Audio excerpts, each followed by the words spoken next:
ప్రభువునందు ప్రియమైన సహోదరి సహోదరులారా, దేవుడు తన మహాప్రేమ చేత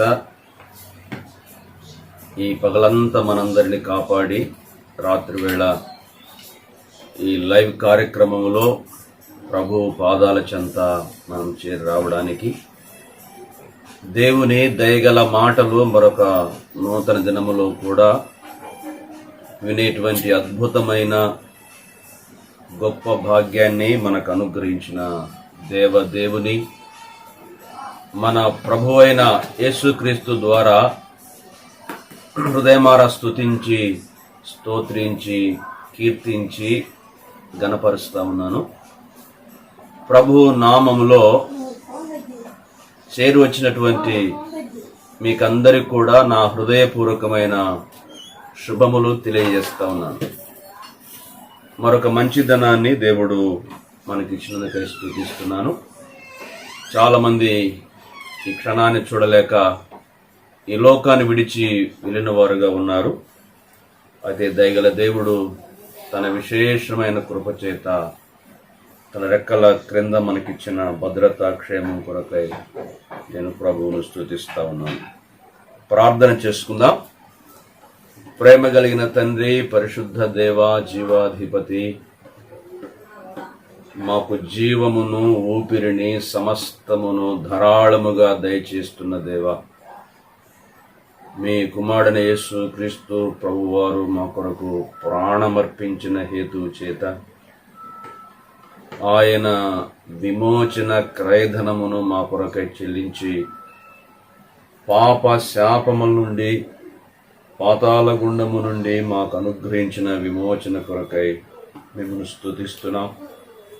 ప్రభువైన యేసుక్రీస్తు వారు చావును సమాధిని ఓడించి మూడవ నాడు మృతుల్లో నుండి పునరుద్ధరుడై పరలోకమునకు వెళ్ళి తండ్రి కుడిపార్శ్వమున కూర్చుండి మా కొరకు నిరంతరమును విజ్ఞాపనము చేస్తున్న విధానం కొరకై స్తుతిస్తున్నాం. పరిశుద్ధాత్మ దేవుడు మాలో ఉండి మాతో ఉండి అనుదినము మమ్మను నడిపిస్తున్న విధానం కొరకై మిమ్మల్ని స్తుతిస్తున్నాం. క్రీస్తునందు పరలోక విషయములలో మీరు మాకు అనుగ్రహించిన ఆత్మ సంబంధమైన ప్రతి ఆశీర్వాదం కొరకై నాథా మిమ్మల్ని స్తుతిస్తున్నాం. ఈ రాత్రికాలపు ఎక్లేషియా లైవ్ కార్యక్రమంను దీవించండి. పాల్గొనే బిడ్డలందరినీ దీవించండి. ఇంకా అనేక మంది పాల్గొని దేవుని మాటలు ఆలకించి ఆధ్యాత్మిక క్షేమాభివృద్ధి పొంది మీ చిత్తానుసారంగా మీ మహిమార్థమై జీవించే భాగ్యము దయచేయండి. నిష్ప్రయోజకుడైన మీ దాసుని మీ శిలువ చాటున మరుగుపరచి మీ ఆత్మ ద్వారా మీ వాక్యము ద్వారా తేటగా సూటిగా మాతో మాట్లాడి మీ నామమునకే అత్యధికమైన స్తుతి, మహిమ, ఘనత, ప్రభావములు ఆరోపించుకోవాలని ప్రభువైన యేసుక్రీస్తు వారి శ్రేష్టమైన నామమున స్తుతించి ప్రార్థించి ప్రారంభిస్తున్నాము తండ్రి. ఆమేన్.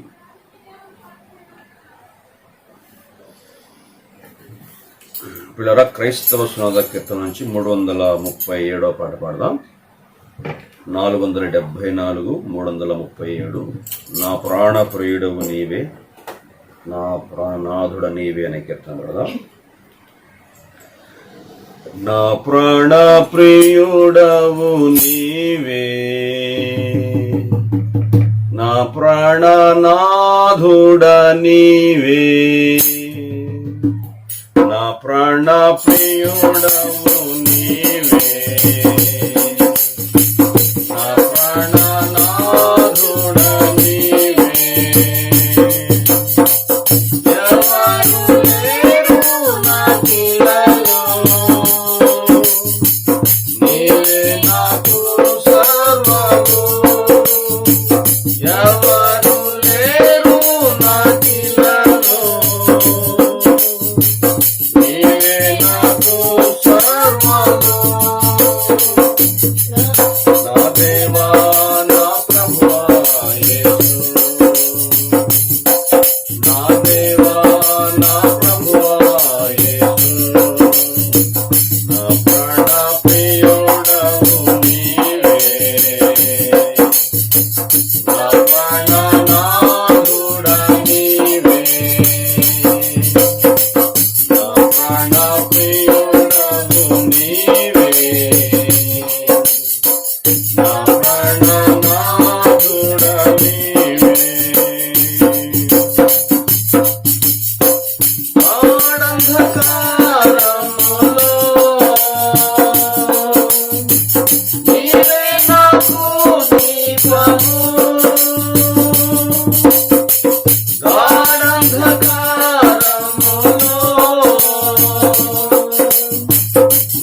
ప్రభువునందు ప్రియమైన సహోదరి సహోదరులారా, దేవుని మహాకృపను బట్టి మనము గత కొన్ని దినములుగా నిర్గమకాండము అవుట్లైన్స్గా మనము ధ్యానం చేస్తా ఉన్నాం. దేవుని వాక్యమును సమస్త విధములైన జ్ఞానముతో మనలో సమృద్ధిగా నివసింపనిచ్చుకోవాలి అన్న కొలస్సే పత్రిక 3:16 ఆధారంగా ఒక్కొక్క పుస్తకంలో ఏమున్నది, అందులో ఉన్న ముఖ్య అంశాలను ఆ పుస్తకమంతా మనము పరిశోధిస్తూ రేఖామాత్రంగా క్లుప్తంగా కొన్ని సంగతులు మన ధ్యానం చేసుకోవడానికి ప్రభు మనకు సహాయం చేస్తున్నారు. నేను ఒక సలహా మీకు ఇస్తున్నాను. మీరు ఆదికాండము కానీ నిర్గమకాండము కానీ ఈ పుస్తకాలు చదువుతూ ఉన్నప్పుడు దయచేసి ఈ వీడియో వింటూ చదివితే మీకు అందులోని విషయాలు సులభంగా అర్థమవుతాయని నేను ప్రభువు నామంలో ప్రేమతో జ్ఞాపం చేస్తున్నాను.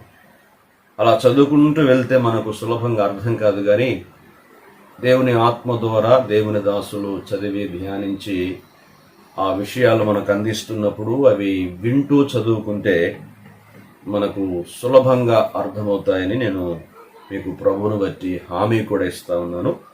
ఇంకా వరుసగా ఒక్కొక్క పుస్తకాన్ని మనము నేర్చుకుంటా ఉన్నప్పుడు మీరు కూడా ఆ పుస్తకాలు చదువుతున్నప్పుడు ఈ వీడియో వింటూ చదువుకోవాలని ప్రభు నామములో ప్రేమతో మీకు మనవి చేస్తా ఉన్నాను. మనము ఆ నిర్గమకాండము గురించి ఒక్క మాటలో చెప్పండి అని అడిగితే ఇది విమోచన కాండమని, విడుదల గ్రంథమని, ఐగుప్తు నుండి దేవుడు తన ప్రజలను తన బాహుబలం చేత, బలి చేత ఎలా బయటికి తీసుకొని వచ్చాడో ఆ విషయాలు ఇందులో ఉన్నాయని మనము ఒక్క మాటలో చెప్పుకున్నాం. అలాగే ఈ గ్రంథమును లేక ఈ పుస్తకమును 2 మాటల్లో చెప్పండి అంటే మనం చెప్పుకున్నాం. 1 విడిపించుట, 2 నడిపించుట. దేవుడైన యెహోవా ఇశ్రాయేలు ప్రజలను సుమారుగా 430 ఏండ్లుగా ఐగుప్తు బానిసత్వములో మ్రగ్గుతూ ఉన్నప్పుడు అద్భుతంగా, ఆశ్చర్యకరంగా ఎలా వారిని విడిపించాడో, తర్వాత పాలుతెనలు ప్రవహించేటువంటి ఓ అద్భుతమైన దేశానికి, సర్వ సమృద్ధి గల స్థలానికి ఎలా నడిపించాడో ఈ మార్గ మధ్యముల విషయాలన్నీ కూడా ఇందులో మనకు కనపడతాయి. ఈ పుస్తకాన్ని మనము 2 భాగాలుగా చేసుకుని ధ్యానం చేస్తా ఉన్నాం. మొదటి 18 అధ్యాయంలో దేవుని విమోచనము, దేవుడు తన ప్రజలను ఎలా విమోచించాడో మనము నేర్చుకున్నాం. 2వ భాగములో దేవుని యొక్క ప్రత్యక్షత, విమోచించబడిన తన ప్రజలకు పరలోకము నుండి దేవుడు తన వాక్యమును, తన సంగతులను ఎలా మోషే ద్వారా ప్రత్యక్షపరిచాడో ఆ విషయాలు 2వ భాగములో అంటే 19 నుంచి 40 అధ్యాయాల్లో మనం చూస్తాం. దీనినే మనము ఇంకో రకంగా చెప్పుకున్నాం. బయటికి తీసుకొని వచ్చుట మొదటి 10 అధ్యాయాలు, 19 నుండి 40 వరకు బయలుపరచుట. బయటికి తీసుకుని వచ్చిన వారికి ఆ పరలోకపు సంగతులు సీనాయి పర్వతం మీద తన దాసుడైన మోషేకు దేవుడు బయలుపరిచి లేక ప్రత్యక్షపరిచి తన చిత్తాన్ని తేటగా మనకు అందించాడు. నాడు వారికి, నేడు మనకు కూడా ఈ విషయాలన్నీ కూడా మనము తేటగా ఈ గ్రంథములో పిల్లరా మనము చూస్తూ ఉన్నాం. మొదటి భాగంలో అంటే విమోచనము అనేటువంటి భాగంలో 4 విషయాలు మనము జ్ఞాపం చేసుకున్నాం. వాటికి కూడా ఇంకా ఉపభాగాలుగా చాలా విషయాలు మనం ధ్యానం చేయడానికి ప్రభు మనకు సహాయం చేశారు. అందులో 2 ప్రాముఖ్యంగా మనం చెప్పుకున్నాం. దేవుడు రక్షకుడు మాత్రమే కాదు, సంరక్షకుడు. ఐగుప్తు నుండి వారిని రక్షించుట మాత్రమే కాదు గాని ఆ మార్గ మధ్యంలో ప్రయాణాల్లో వారిని ఎలా సంరక్షిస్తూ వచ్చాడో కూడా మనం చూసుకున్నాం. ఆయన రక్త ప్రోక్షణ ద్వారా విడిపించుట మాత్రమే కాదు గాని తన ప్రజలను పోషించాడు అని కూడా మనం చెప్పుకున్నాం. ఈ 2వ భాగంలో అంటే ప్రత్యక్షత అనేటువంటి భాగంలో మనము మరలా 2 విషయాలు ఇక్కడ జ్ఞాపం చేసుకోవచ్చు. ప్రధానమైన విషయాలు అవేంటంటే 19 నుండి 31 అధ్యాయాలు మనం చదువుతున్నప్పుడు దేవుడు తన నిబంధనను తన ప్రజలకు ప్రత్యక్షపరిచాడు. వాస్తవానికి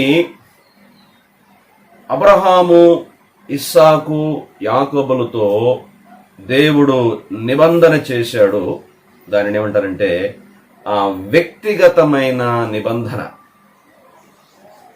అప్పుడు ఇశ్రాయేలు జాతి జనాంగం ఏర్పడలేదు. అందువలన అబ్రహాముతో, ఇస్సాకుతో, యాకోబుతో దేవుడు ఆయా కాలాల్లో వ్యక్తిగతంగా నిబంధన చేశాడు. అయితే ఇప్పుడు ఇశ్రాయేలు ప్రజలతో, ఇశ్రాయేలు జాతితో ఆయన ఒక అద్భుతమైన నిబంధన చేస్తున్నాడు. ఈ నిబంధనకు మధ్యవర్తి దైవజనుడైన మోషే. మోషే మధ్యవర్తిత్వంలో దేవుడైన యెహోవా తన ప్రజలతో నిబంధన చేస్తున్న విషయాలు మనకు కనబడతాయి. తర్వాత 32 నుంచి 40 అధ్యాయాల్లో ఆ నిబంధనకు దేవుని ప్రజల స్పందన. దేవుడు తన ప్రజలతో నిబంధన చేసినప్పుడు హౌ ద పీపుల్ రెస్పాండెడ్ అనే మాట కనబడుతుంది. ఇలా చెప్పుకోవచ్చు, the revolution of the covenant from 19 to 31 chapters, తర్వాత 32 to 40 చాప్టర్స్ లో the response of the God's people, దేవుని ప్రజల లేక ఇశ్రాయేలు ప్రజల యొక్క ప్రతిస్పందన. నిబంధన ప్రత్యక్షత మొదటి భాగం, నిబంధనకు ప్రతిస్పందన రెండవ భాగం. ఇలా దీన్ని మనము ఆ 2 భాగాలుగా కూడా మనము చేసుకోవచ్చు. సరే, ఈ 2 భాగాలు నేను కొన్ని విషయాలు మీకు ఎదురు జ్ఞాపం చేస్తాను. దయచేసి శ్రద్ధగా వినండి. అవకాశం ఉంటే రాసుకోండి, మరలా వాటిని చదవండి, లేదా వీడియోను మరలా వినండి. కనీసం కొన్ని ముఖ్యమైన విషయాలన్నా మీ మనసులో నాటుకొని పోవాలి. I would like to plant your mind even some important things. కాబట్టి కొన్ని విషయాలైనా మీ మనసులో నాటాలని చేసే నా ప్రయత్నానికి మీరు కూడా విలువ ఇవ్వాలని నేను ప్రభువు నామములో ప్రేమతో మనవి చేస్తున్నాను. సరే, ఈ మొదటి విషయంలో నేను మీకు మరలా ఒక 7 విషయాలు జ్ఞాపం చేస్తాను. రెండవ భాగములో కూడా 6 విషయాలు జ్ఞాపం చేస్తాను. ఇది ఈ సందేశాన్ని మనం ముగించుకుందాం. తర్వాత రేపటి నుంచి ఇంకొంచెం వీటిలో వివరంగా మనము ధ్యానం చేద్దాం. దేవుడు తన నిబంధనను ప్రత్యక్షపరచుట అనే అంశం 19 నుండి 31 అధ్యాయాల్లో మనకు కనబడుతుంది. ఈ భాగంలో ఒక ఆశ్చర్యం ఏంటంటే, రెండో భాగం అనేది దేవుడు సీనాయి కొండ మీదికి దిగిరావటంతో ప్రారంభమవుతుంది. కారు మబ్బుల్లో భయంకరమైనటువంటి ఉరుములు మెరుపుల మధ్యలో అగ్నితో దేవుడు పరలోకము నుండి ఆ సీనాయి కొండ మీదకి దిగి రావడం మనం చూస్తాం. దేవుని దాసుడు మోషే ఆ కొండ మీద ఎక్కినప్పుడు దేవుడు కొండ శిఖరానికి రమ్మన్నాడు. ఈలోపు తన ప్రజలను సిద్ధపరిచాడు. వారంతా కూడా ఆ కొండ చుట్టూ పోగై ఉన్నారు. వారికి కొన్ని హద్దులు లేక సరిహద్దులు నియమించి, ఇదిగో పలాని హద్దు దాటకూడదు, ప్రజలు కానీ వారి పశువులు కానీ యాజకులు కానీ పెద్దలు కానీ ఎవ్వరూ దాటకూడదని దేవుడు మోషే ద్వారా ఆజ్ఞాపించాడు. మోషే అవన్నీ వారికి చక్కగా చెప్పి పైకి వెళ్ళిపోయాడు. ఇప్పుడు కారు మబ్బులో అగ్ని నడుమ ఉరుములు మెరుపుల మధ్య దేవుడైన యెహోవా ఆ సీనాయి కొండ మీద దిగి వచ్చాడు. మనం చూస్తాం 19:1 ఇశ్రాయేలీలు ఐగుప్తు దేశము నుండి బయలుదేరిన 3వ నెలలో, వారు బయలుదేరిన నాడే 3వ నెల ఆరంభమందే వారు సీనాయి అరణ్యమునకు వచ్చిరి. సరిగ్గా 3 మాసాలు. వారు ఏ దినమైతే బయలుదేరారో ఆ దినానికి వారు సీనాయి కొండకు లేకపోతే సీనాయి అరణ్యమునకు చేరుకున్నారు. అక్కడ దేవుని పర్వతము అని పేరు పెట్టబడిన హోరేబు కొండ దగ్గర లేక సీనాయి కొండ దగ్గర వారు విడసరి క్యాంప్ చేశారు అని కూడా మనం గమనిస్తాం. ఆ సీనాయి కొండ మీద దేవుడిని యెహోవా వారికి అద్భుతంగా ఆశ్చర్యకరంగా, నేను ఇట్లా అంటున్నాను, వారెన్నడూ చూడని విధంగా తన భయంకరత్వంతో, తన మహిమతో, తన శక్తితో ఆయన ప్రత్యక్షమయ్యాడు. దేవుని ప్రజలు ఆయన యొక్క గంభీరమైన స్వరాన్ని, భీకరమైన స్వరాన్ని వారు విన్నారు. మనం చెప్పుకున్నాం ప్రాతకాలమే ప్రభుత్వ కార్యక్రమంలో కీర్తన గ్రంథం 29లో దేవుడైన యెహోవా యొక్క స్వరం ఎంత బలమైందో, ఎంత శక్తి గలదో, ఎంత గంభీరమైందో మనం నేర్చుకున్నాం పిల్లరా. కాబట్టి అలాంటి శక్తి గల మైటీ వాయిస్తో, గంభీరమైన వాయిస్తో దేవుడు వారి మధ్య ప్రత్యక్షమాట. అయితే ఈ రెండవ భాగము చివర మనం గమనిస్తున్నప్పుడు 40 అధ్యాయంలో కూడా దేవుడైన యెహోవా దేవుని ప్రజలు తన చిత్తానుసారముగా కట్టినటువంటి ఆ ప్రత్యక్షపు గుడారం మీదికి ఆయన దిగి వచ్చాడు. అయితే షకీనా మహిమతో ఆ గుడారాన్ని దేవుడు నింపివేశాడు. అయితే ఈ సినాయి కొండ దగ్గర అగ్ని మనకు కనబడుతుంది, కారు మబ్బు మనకు కనబడుతుంది, ఉరుములు మెరుపులు మనకు కనబడతాయి. ప్రజలు భయాభ్రాంతులయ్యారు. కానీ అయితే ప్రత్యక్ష గుడారం మీదకి ప్రభు దిగి వచ్చినప్పుడు ఇశ్రాయేలు ప్రజలు సాగిలపడి నమస్కరించి దేవుని స్తుతించారు. చెప్పాలంటే దేవుని మందిరం మీద ఆ మేఘం లేకపోతే షకీనా మహిమ నిండుకున్న కారణం చేత ప్రజలు అక్కడికి వెళ్ళలేకపోయారు. చూడండి, ఆ మాటలు నేను చదివి ముందుకు వెళ్దాం. 19వ అధ్యాయంలో ఇలా మనం చూస్తాం. 16 నుంచి చదువుకుంటా ఉన్నప్పుడు, 3వ నాడు ఉదయమైనప్పుడు ఆ పర్వతం మీద ఉరుములు, మెరుపులు, సాంద్ర మేఘము, బోర యొక్క మహాధ్వనియు కలుగగా పాళెములోని ప్రజలు వణకిరి. దేవుని ఎదుర్కొనుటకు మోషే పాలెములో నుండి ప్రజలను అవతలకు రప్పింపగా వారు పర్వతము దిగువ నిలిచిరి. యెహోవా అగ్నితో సీనాయి పర్వతం మీదికి దిగి వచ్చినందున అదంతయు ధూమమయమై ఉండెను. దాని ధూమము కొలిమి ధూము వలె లేచెను. పర్వతమంతయు మిక్కిలి కంపించెను.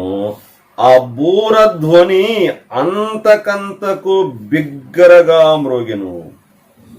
మోషే మాట్లాడుచుండగా దేవుని కంఠస్వరము చేత అతనికి ఉత్తరమిచ్చుండెను. ఇలా దేవుని యొక్క కంఠస్వరాన్ని, ఆ భీకరమైన స్వరాన్ని దేవుని ప్రజలు విని వణకిరి అనే మాట మనం చూస్తాం. తర్వాత 40 అధ్యాయాన్ని మనము గమనిస్తున్నప్పుడు చూడండి, ఆ మాటలు ఎంత చక్కగా ఉంటాయి.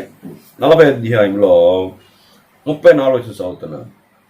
అప్పుడు మేఘము ప్రత్యక్షపు గుడారమును కమ్మగా యెహోవా తేజస్సు మందిరమును నింపెను. ఆ మేఘము మందిరం మీద నిలుచుట చేత మందిరము యెహోవా తేజస్సుతో నిండెను గనుక మోషే ప్రత్యక్షపు గుడారములోకి వెళ్ళలేకుండెను. దేవుని మేఘము, దేవుని తేజస్సు ఆ ప్రత్యక్షపు గుడారమును కమ్మివేసింది. నా ప్రియమైన వాళ్ళారా, దేవుడు తన ప్రజల మధ్యకు దిగి వచ్చాడు. దేవుడు తన ప్రజలతో మాట్లాడుతున్నాడు. దేవుడు తన ప్రజలను సంధిస్తున్నాడు. దేవుడు తన ప్రజలకు తన పరిశుద్ధతను, తన సర్వశక్తిని, తన యొక్క గాంభీరతను, తన భీకరత్వాన్ని నేరుగా చూపించుకోవడం మనం చూస్తున్నాం. ఇలాంటి అద్భుతమైనటువంటి సన్నివేశాలు ఈ పుస్తకంలో మనకు తారసపడతాయి. సరే, మనము ఇలా ముందుకు వెళ్దాం. మొదటి భాగంలో అంటే 2వ భాగములో మరలా మనము 2 భాగాలు చేసుకున్నాం. అందులో మొదటి భాగము దేవుడు తన నిబంధనను, లేకపోతే పాత నిబంధన చెప్పాలి, తన పాత నిబంధనను తన ప్రజలకు ఇక్కడ ప్రత్యక్షపరుస్తున్నాడు. ఇందులో ఒకటి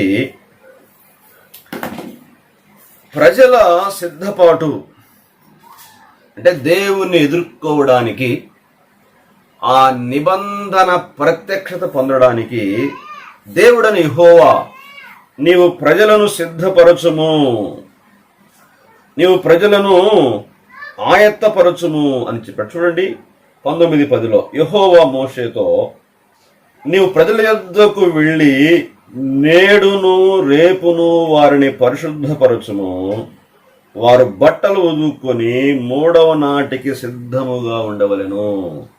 మూడవ నాడు యెహోవా ప్రజలందరి కనుల ఎదుట సీనాయి పర్వతం మీదికి దిగి వచ్చునని వారిని సిద్ధపరచుము లేక పరిశుద్ధపరచుమని దేవుడు చెప్పగా, దేవుడు చెప్పినట్లుగా మోషే వారిని సిద్ధపరుస్తున్నాడు. ఈ అధ్యాయం అంతా కూడా, అంటే 19వ అధ్యాయం అంతా కూడా ప్రజల సిద్ధపాటు, మోషే ప్రజలను సిద్ధపరచడం మనం గమనిస్తాం. తర్వాత 20వ అధ్యాయము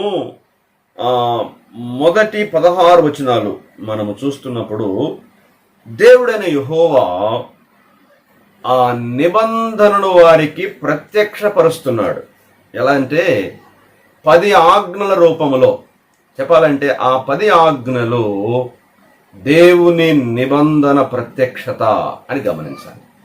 దేవుడు తన ప్రజలతో చేయబోయే నిబంధన ప్రత్యక్షత అంటే దేవుని ప్రజలు దేవుని పట్ల ఎలాంటి వైఖరి కలిగి ఉండాలి, తర్వాత తోటి వారి పట్ల, సాటి మానవుల పట్ల ఎలాంటి వైఖరి కలిగి ఉండాలో తన నిబంధనను ఆయన ప్రత్యక్షపరిచాడు అని కూడా పిల్లరా మనము గమనిస్తాం. తర్వాత ఈ అధ్యాయం అంతా కూడా మనము చదువుతున్నప్పుడు ఆ విషయాలు మరలా వివరంగా చెప్పాడు. అందువలన ఈ 20వ అధ్యాయం అంతా కూడా మనము నిబంధన ప్రత్యక్షత అని చెప్పుకోవచ్చు. ఆ తర్వాత 21 నుండి మనం గమనిస్తున్నప్పుడు 21 నుండి 23 అధ్యాయంలో ఇక్కడ న్యాయ విధులు చూడండి. 21 అధ్యాయం, నీవు వారికి నియమింపవలసిన న్యాయ విధులు ఏమనగా అంటూ గాడ్స్ జడ్జిమెంట్స్ ఆర్ ఆర్డినెన్సెస్ అంటారు. దేవుని న్యాయ విధులు సుమారుగా 50కి పైగానే, అంటే 20 అధ్యాయంలో 10 ఆజ్ఞలు మనకు కనబడతాయి.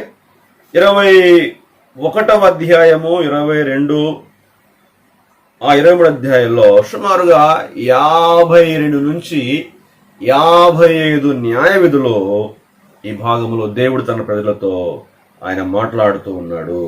ఆ తర్వాత 4వ విషయం మనము గమనిస్తా ఉన్నప్పుడు 24వ అధ్యాయము మనం గమనిస్తే ఈ అధ్యాయంలో ఇలా మనం చూస్తాం, దేవుడు తన నిబంధనను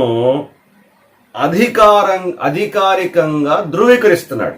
ఇలా చెప్తాము, నిబంధన యొక్క అధికారిక ధృవీకరణ. దేవుడు తన ప్రజలతో ఆయన చేసిన నిబంధనను తాను అధికారికంగా, లేకపోతే అటెస్టేషన్ అని చెప్పచ్చు. ఇంగ్లీష్లో ఆ రాటిఫికేషన్ అంటారు. The ratification of God's covenant. దేవుని నిబంధన అధికారికంగా ధృవీకరించబడుతుంది అనే విషయాన్ని ఈ భాగంలో మనం చూస్తాం. అంటే దేవుడు చేసిన నిబంధన దేవుడే తన ప్రజల పక్షంగా అధికారికంగా ధృవీకరిస్తున్నాడు. ఆ తర్వాత మనం గమనిస్తున్నప్పుడు ఇందులో 5వ విషయాన్ని మనం గమనిస్తే 25 నుండి మనం చదువుతున్నప్పుడు 27 వరకు దేవుడైన యెహోవా తన ప్రజల మధ్య నివాసం చేయడానికి నా కోసం ఒక పరిశుద్ధ స్థలాన్ని నిర్మించండి అని ఆ ప్రత్యక్షపు గుడారం యొక్క నమూనా కొండ మీద చూపించి ఆ విషయాలను మోషేకు బోధిస్తున్నాడు. చూడండి, చదువుకుందాం. 25వ అధ్యాయంలో 8వ వచనం, 25:8, నేను వారిలో నివసించున్నట్లు వారు నాకు పరిశుద్ధ స్థలమును నిర్మింపవలెను. నేను నీకు కనుపరుచు విధముగా మందిరం యొక్క రూపమును దాని ఉపకరణములన్నిటి రూపమును నిర్మింపవలెను. దేవుడు తన ప్రజల మధ్య నివసించాలన్న ఆలోచన కలిగి ఉన్నాడు. దేవుడు తన ప్రజలతో కలిసి ఉండాలన్న తపన కలిగి ఉన్నాడు. అందువలన తన ప్రజల మధ్య ఒక అద్భుతమైన సర్వాంగ సుందరమైన, చెప్పాలంటే ఒక బ్రహ్మాండమైన మందిరాన్ని నా కోసం నిర్మించాలి అని వాటికి ఏ వస్తువులు వాడాలి, ఏ కొలతలతో వాడాలి, ఇవన్నీ కూడా చాలా తేటగా స్పష్టంగా ఒక నమూనాను, ప్యాటర్న్ దేవుడే మోషేకి ఇస్తున్నాడు.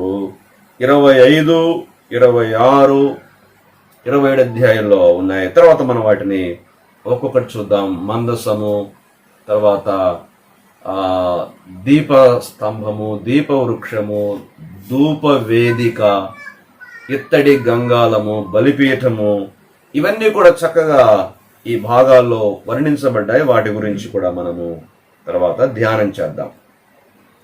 ఆ తర్వాత మనం గమనిస్తున్నప్పుడు 28 నుంచి 29 ఈ 2 అధ్యాయాల్లో ఆ యాజకులను గూర్చి, యాజకుల యొక్క ప్రతిష్ట, యాజకుల యొక్క ప్రత్యేకత, యాజకుల యొక్క వస్త్రాలు, వారు చేయాల్సిన పనుల గురించి 2 అధ్యాయాల్లో మనం చూస్తాం. ఎవరైనా యాజకుల గురించి ఎక్కడుంది చెప్పండి అని మేము అడిగితే, మొట్టమొదటగా ఈ యాజకులను గురించి నిర్గమకాండం 28, 29 అధ్యాయంలో దేవుడు ప్రస్తావించాడు. కాబట్టి వారి గురించిన విషయాలు మనకు కావాలంటే ఈ అధ్యాయాలు తేటగా మనకు కనబడతాయి. ఆ తర్వాత 30, 37 అధ్యాయాలు మనం చదువుతున్నప్పుడు నిబంధన స్థాపించబడింది. ద కవనెంట్ ఈజ్ ఇన్స్టిట్యూటెడ్ అని చెప్పవచ్చు. నిబంధనను దేవుడు తన చిత్తానుసారంగా స్థాపిస్తున్నాడు. నిబంధన యొక్క స్థాపన అని మనం చెప్పవచ్చు. ఇలాగున 7 విషయాలు ఈ భాగంలో మనం చూస్తాం. 1 ప్రజల సిద్ధపాటు, 2 నిబంధన ప్రత్యక్షత, 3 న్యాయ విధులు, 4 నిబంధన యొక్క అధికారిక ధృవీకరణ, 5 ప్రత్యక్షపు గుడారం వచ్చినటువంటి విషయాలు, 6 యాజకులకు వచ్చిన విషయాలు, 7 నిబంధన స్థాపించుట. కాబట్టి ఆ 2వ భాగములో ఉన్న 2 భాగాల్లో ఇప్పుడు మొదటి భాగాన్ని మనము చూసుకున్నాం. ఈ 7 విషయాలు ఈ భాగంలో మనకు కనపడతాయి. ఇప్పుడు మనము ఆ 2వ భాగంలోకి వెళ్తున్నాం. అదేంటంటే నిబంధనకు ఇశ్రాయేలీల ప్రతిస్పందన, the response of the Israel to the covenant, to the old covenant. దేవుడు తమకు చేసినటువంటి ఆ నిబంధనకు, దేవుడు అధికారికంగా ధృవీకరించిన ఆ నిబంధనకు, దేవుడు స్థాపించినటువంటి ఆ నిబంధనకు, ఒక మాట చెప్పాలంటే దేవుడైన యెహోవా తమతో పలికినటువంటి మాటలకు ఆనాటి దేవుని ప్రజల యొక్క రెస్పాన్స్ లేకపోతే ప్రతిస్పందన అని కూడా మనం చెప్పచ్చు. నా ప్రియమైన వాళ్ళరా, తరతరాలుగా దేవుడు మానవాళితో మాట్లాడుతున్నాడు. దేవుడు మానవులతో నిబంధన చేసుకోవడానికి ఆరాటపడుతున్నాడు. దేవుడు మానవునిలో కలిసిపోవాలని, మానవుడితో కలిసి స్నేహం చేయాలని తీవ్రంగా తపిస్తున్నాడు. అయితే మానవుడు దేవుని నిబంధనకు దూరమైపోతున్నాడు. దేవుని మాటకు స్పందించకుండా ఉంటున్నాడండి. ఎవరు మాట్లాడినా స్పందిస్తాడు. అధికారులు మాట్లాడితే, తోటి వ్యక్తులు మాట్లాడితే, భార్య, భర్త, పిల్లలు ఎవరు మాట్లాడినా స్పందిస్తాడు. కానీ దేవుని మాటకు, దేవుని ఆజ్ఞకు మానవుడు స్పందించకుండా అచేతనుడైపోయాడు. ఎందుకంటే దేవుని పట్ల మానవునికి కృతజ్ఞతాభావం లేకుండా పోయింది. దేవుడు అన్ని ఇస్తుంటే అనుభవిస్తూ కూడా అన్ని ఇచ్చినటువంటి దేవుణ్ణి మరిచిపోవడం మానవునికి సహజంగా మారిపోయింది. నా ప్రియమైన వాళ్ళరా, దేవుని మాటకు స్పందిస్తే, దేవుని మాటకు లోబడితే, దేవుని మాట వింటే నీకు, నీ కుటుంబానికి, నీ తరతరాలకు, ఈ సమాజానికి, విశ్వమంతటికి క్షేమమని నేను జ్ఞాపం చేస్తున్నాను. దేవునితో నిబంధన చేసుకోవడం అంటే ఆశీర్వాదకరమైనటువంటి మార్గములకు వెళ్ళటమే. దేవునితో నిబంధన చేసుకోవడం అంటే ఆనందమయమైన జీవితానికి, అభివృద్ధి పదం వైపు మనము పయనించడమైన సంగతి మర్చిపోద్దని నేను ప్రభు నామములో, ప్రభు పక్షంగా ఈ రాత్రి వేళ పిల్లరా మీకు జ్ఞాపకం చేస్తా ఉన్నా. సరే, మనము రెండవ మాటలోకి వెళ్దాం. ఒకళ్ళు ఇప్పుడు దాకా దేవుని మాట వినకుండా ఉన్నట్లయితే, దేవునితో నిబంధన చేసుకోకపోతే, ప్రభువైన యేసుక్రీస్తు వారు నీ కోసము కార్చినటువంటి ఆ రక్తముతో నిబంధన చేసుకోకపోతే, ఆ రక్తములో నీ పాపాలు కడుకోకపోతే, ఇప్పుడైనా ప్రభువుతో నిబంధన చేసుకోవాలని నేను ప్రభుపక్షంగా ప్రేమతో కోరుతున్నా. కీర్తన గ్రంథంలో చూడొక మాటని జ్ఞాపకం చేస్తాను. కీర్తన గ్రంథంలో 50వ కీర్తన మనము గమనిస్తున్నప్పుడు అక్కడ ఒక అద్భుతమైన మాట మీకు నేను జ్ఞాపకం చేస్తాను. 50వ కీర్తన 4వ చరణం ఇలా ఉంది: ఆయన తన ప్రజలకు న్యాయము తీర్చుటకై బల్యర్పణ చేత నాతో నిబంధన చేసుకునిన నా భక్తులను సమకూర్చుడని మీది ఆకాశమును భూమిని పిలుస్తున్నాడు. బల్యర్పణ చేత నాతో నిబంధన చేసుకునిన నా భక్తులు అంటే ప్రభువైన యేసుక్రీస్తు వారు మన కోసం బలర్పణ చేశాడు. పాత నిబంధన కాలములో ఒక జంతువును బలర్పించేవారు.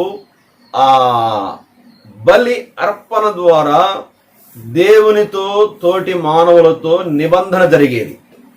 అది తాత్కాలికమైనది. అయితే ప్రభువైన యేసుక్రీస్తు వారు చేసినటువంటి ఈ బలి అర్పణ ద్వారా దేవునికి మానవునికి మధ్య ఒక క్రొత్త నిబంధన. యేసు ప్రభు అన్నాడు, ఇది నా రక్తము, అనగా అనేకుల పాప క్షమాపణ నిమిత్తమై చిందించబడిన క్రొత్త నిబంధన రక్తము. ఇది శాశ్వతమైన నిబంధన. ఇది ఎప్పుడు చెడిపోని నిబంధన. దేవుడు తన కుమారుడైన యేసు ప్రభు వారి యొక్క రక్తాన్ని బట్టి మానవాళితో నిబంధన చేసుకోవడానికి ఆయన ఉవ్విళ్ళూరుతున్నాడు, తప్పిస్తున్నాడు. నీవిష్టపడితే ఆయన దగ్గరికి వస్తే, ఆయన సన్నిధికి వస్తే, దేవా పాపిని క్షమించమని వేడుకుంటే నిబంధన సంబంధమైన వారిగా, భక్తునిగా నిన్ను దేవుడు చేస్తాడు, తన బిడ్డగా చేసుకుంటాడు. గొప్ప ఆనందాన్ని, ఆశీర్వాదాన్ని నీ సొంతం చేస్తున్న సంగతిని నేను ఈ సందర్భంగా ప్రభుపక్షంగా ప్రేమతో మీకు జ్ఞాపకం చేస్తున్నాను. సరే, మనము రెండో భాగంలోకి వెళ్తా ఉన్నప్పుడు నిబంధనకు ఇశ్రాయేలు ప్రజల స్పందన, the response of Israel to the covenant of God, God's covenant కి వారి ప్రతిస్పందన మనం గమనిస్తున్నప్పుడు ఇది కొంచెం విచిత్రంగా ఉంటుంది. చూడండి, ఆ 32వ అధ్యాయం నుండి 40వ అధ్యాయం వరకు ఆ విషయాలు మనము గమనిస్తాం. అయితే ఆశ్చర్యం ఏంటంటే, ఈ రెండవ భాగములో రెండవ భాగం చాలా విషాదకరమైన సంఘటనతో, ఇది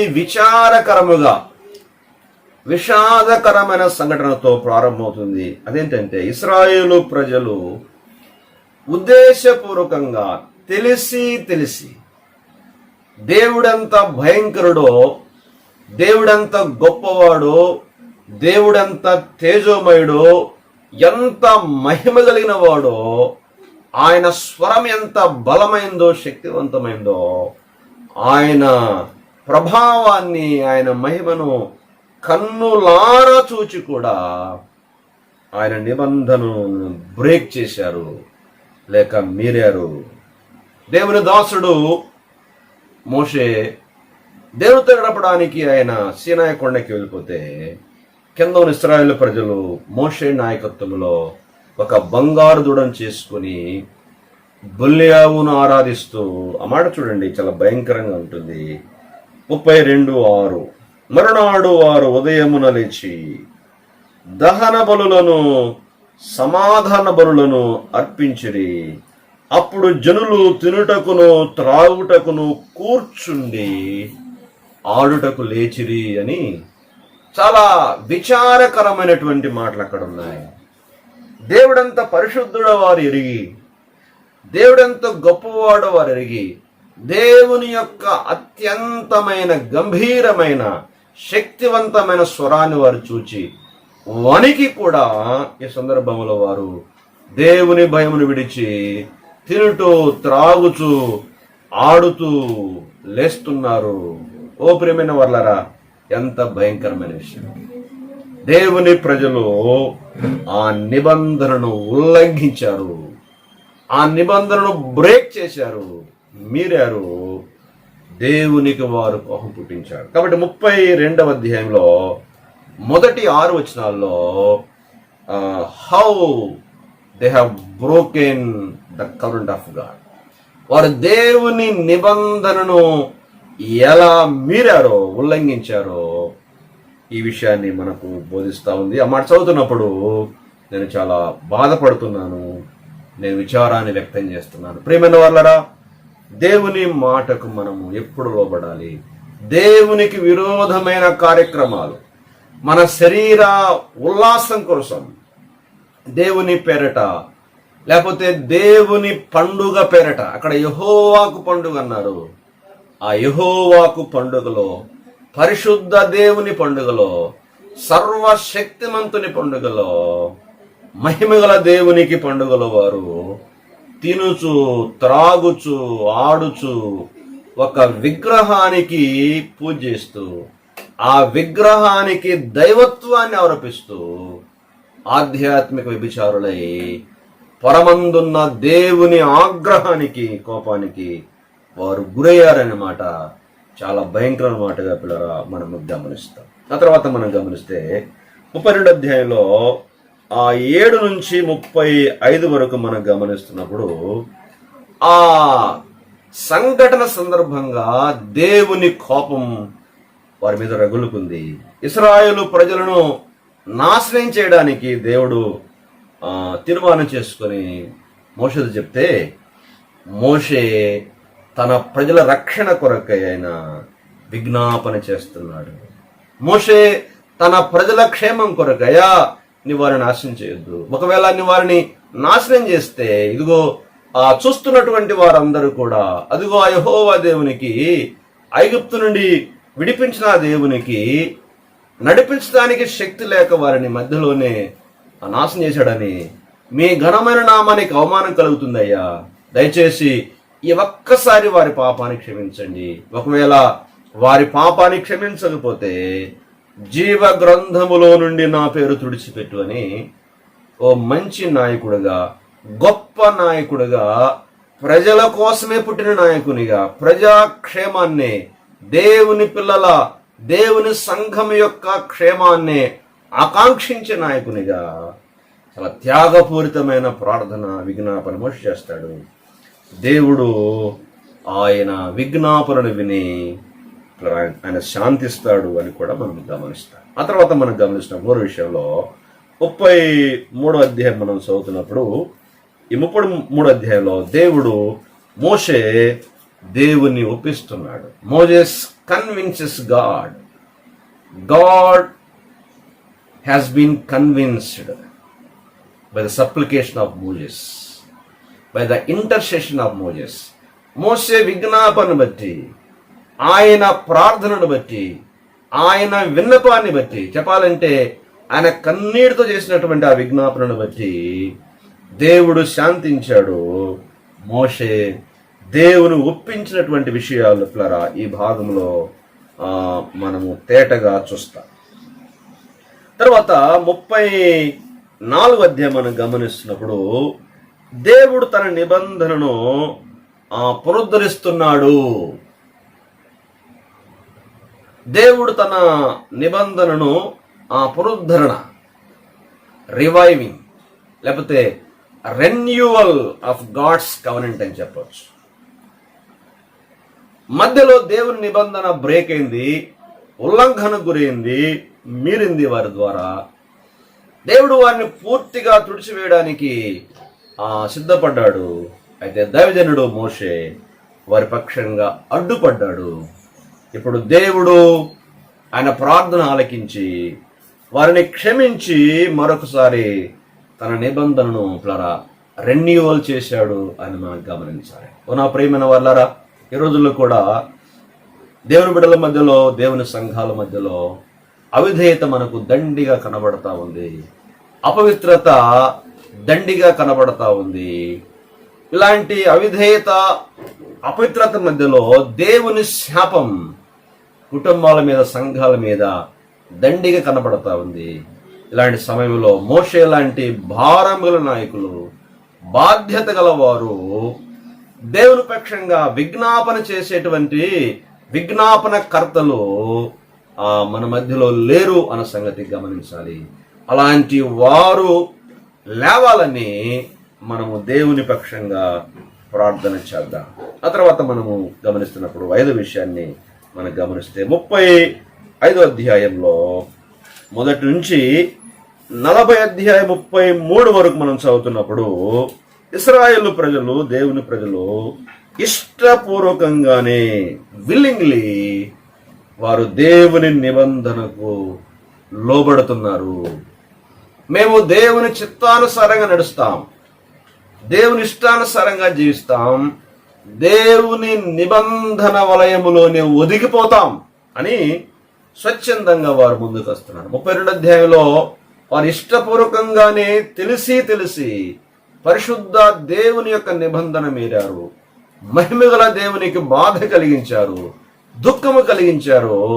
ఆయన ఆగ్రహానికి, కోపానికి వారు గురైపోయారు. చెప్పాలంటే కొంచెము దూరములోనే శిక్ష నుండి, నాశనము నుండి వారు తప్పించుకున్నారు.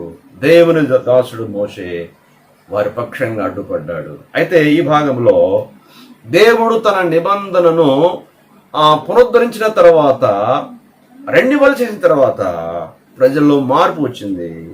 వారు ఇష్టపూర్వకంగా, స్వచ్ఛందంగా నిబంధనకు లోబడ్డారు. దేవుని మందిరపు పనికి ఏమేం కావాలో అవన్నీ వారే ఇస్తున్నారు, వారే కష్టపడుతున్నారు, వారే పని చేస్తున్నారు. స్త్రీలు, పురుషులు వారందరూ కలిసి దేవుని మందిర నిర్మాణ పనిని వారు పూనుకొని చేస్తున్నారు. ఒక అద్భుతమైన గుడారాన్ని, అద్భుతమైన దేవాలయాన్ని దేవుని చిత్తానుసారంగా వారు నిర్మించి దేవుని మనసును సంతోషపరిచారు, దేవుని ద్వారా మెప్పు పొందారు. చివరిలో మనం చూస్తాం 40 అధ్యాయంలో 34 నుంచి 38 దాకా మనం చూస్తున్నప్పుడు ఇది చివరి విషయము.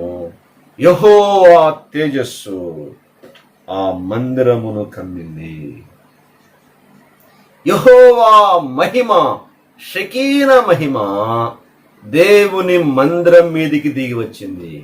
పిల్లరా, ఇశ్రాయేలు ప్రజల మధ్యకు దేవుడు దిగి వచ్చాడు, తన సన్నిధి వారితో ఉంచాడు. చూడండి, ఆ మాటలో చదువుకొని మనం ముగిద్దాం. అప్పుడు 40:34 వచ్చిన అప్పుడు మేఘము ప్రత్యక్షపు గుడారమును కమ్మగా యెహోవా తేజస్సు మందిరమును నింపెను.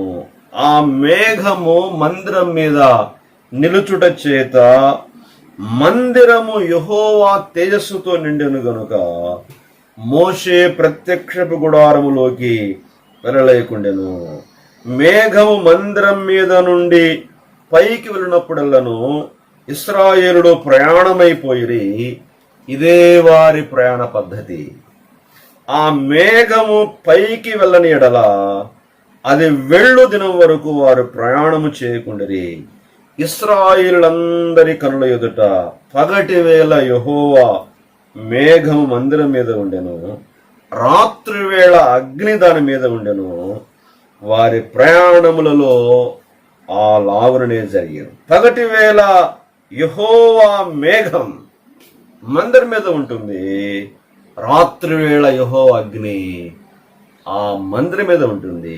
అర్థం ఏంటంటే దేవుడు తన ప్రజలకు తోడుగా ఉన్నాడు.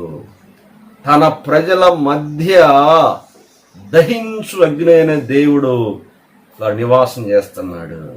ఇది ఒక రకంగా తన ప్రజలకు క్షేమం, తన ప్రజలకు వ్యతిరేకంగా ఉన్న వారికి శిక్ష. అంటే ఎవ్వరు కూడా తన ప్రజలను తాకడానికి వీలు లేకుండా దేవుడు అగ్ని స్తంభాన్ని వారి మధ్య ఉంచాడు. అగ్ని దేవుని మందిరం మీద ఉంది. దేవుని ప్రజలు పగటి వేళ ఆ ఎండకు ఇబ్బంది పడకుండా మేఘస్తంభాన్ని ఉంచిన దేవుడు, రాత్రి వేళ దారిగా ఉండడానికి అగ్నిస్తంభం ఉంచినటువంటి దేవుడు ఇప్పుడు ప్రత్యక్షపు గుడారం మీద కూడా తన మేఘమును ఉంచాడు. తన అగ్ని ఉంచాడు. ఆ మేఘం పైకి వెళ్ళినప్పుడు వారి ప్రయాణం సాగుద్ది, ఆ మేఘము దిగి వచ్చినప్పుడు వారు ఆగిపోతుంది. ఇలా వారి ప్రయాణ పద్ధతి ఆ మేఘాన్ని బట్టి ఉంటుంది. కాబట్టి దేవుడు వారితో నివాసం ఉంటూ వారిని నడిపిస్తూ వారిని ముందుకు సాగిస్తున్నాడు. ఆ ప్రత్యక్షపు గుడారములో జరిగేటువంటి ఆరాధనా కార్యక్రమాన్ని గురించి లేవి కడలో మనం చూస్తాం. కాబట్టి ఆ సింపుల్గా ఇవి మనం చెప్పుకున్నాం. తర్వాత వీటిని వివరంగా ధ్యానం చేద్దాం. దేవుడు ఈ మాటలు మన కొరకు దీవించుగాక. చిన్న ప్రార్థన. ప్రేమగల తండ్రి, దయగల దేవ, మీకు స్తోత్రం నాయనా. అద్భుతమైన వాక్యాన్ని, గ్రంథాన్ని ప్రభువా మాకు ఇచ్చారు. మీ వాక్యం అర్థం చేసుకోవడానికి మా జ్ఞానము, మా తెలివి సరిపోదు, కానీ మీ ఆత్మను మాలో ఉంచారు ప్రభువా, మీ స్తోత్రాలు. అలాగే అనేక మంది బోధకులను కూడా మాకు ఇచ్చారు. మీ దాసులు మీ ఆత్మ ద్వారా వాక్యము చదివి ధ్యానించి మాకు అందిస్తున్నప్పుడు మేము కూడా విని నేర్చుకుని ఆ ప్రకారం జీవిస్తానికి సహాయపడుతున్నారయ్యా. మీరు ఇచ్చిన భారాన్ని బట్టి మరి ఆదికాండం మొదలుకొని ఒక్కొక్క పుస్తకంలో ఉన్న ప్రాముఖ్యమైన విషయాలు రేఖామాత్రంగా, అవుట్లైన్స్గా ప్రభువా మేము ధ్యానం చేస్తుంటుండగా మీ ప్రజలు కూడా మనసు పెట్టి, శ్రద్ధ పెట్టి మీ వాక్యాన్ని బాగా వినడానికి, నేర్చుకోవడానికి, ఆ రీతిగా జీవించడానికి సహాయం చేయండి. మీకు దూరంగా ఉన్నటువంటి మమ్మల్ని మీ కుమారుని యేసు ప్రభు రక్తములో కడిగి నిబంధన చేసుకున్నారు ప్రభువా, మీ స్తోత్రాలయ్యా. అయ్యా, ఈ నిబంధన మేము మేరకుండా మా ప్రాణం పోయేంత వరకు, మీరు వచ్చేంత వరకు మీకోసం నమ్మకంగా జీవించే భాగ్యం దయచేయండి. మోషే లాంటి నాయకులు మాకు కావాలయ్యా. ప్రజల పక్షంగా విజ్ఞాపన చేసేవారు, అడ్డుపడేవారు, త్యాగపూరితమైన నాయకులు మీరు మాకు దయచేయమని కూడా వేడుకుంటాం. మీ ప్రజలు ఎలాగైతే ఆ ప్రత్యక్ష గుడారము కొరకు అవసరమైన సమస్తాన్ని ఇచ్చి చక్కగా మీ పని చేసి మందిరాన్ని నిలవబెట్టి తమ మధ్యకు దేవుని మహిమ దిగి వచ్చే విధంగా వారు పనిచేశారో అలాంటి విధేయత, అలాంటి సమర్పణ మాకు కూడా దయచేయండి.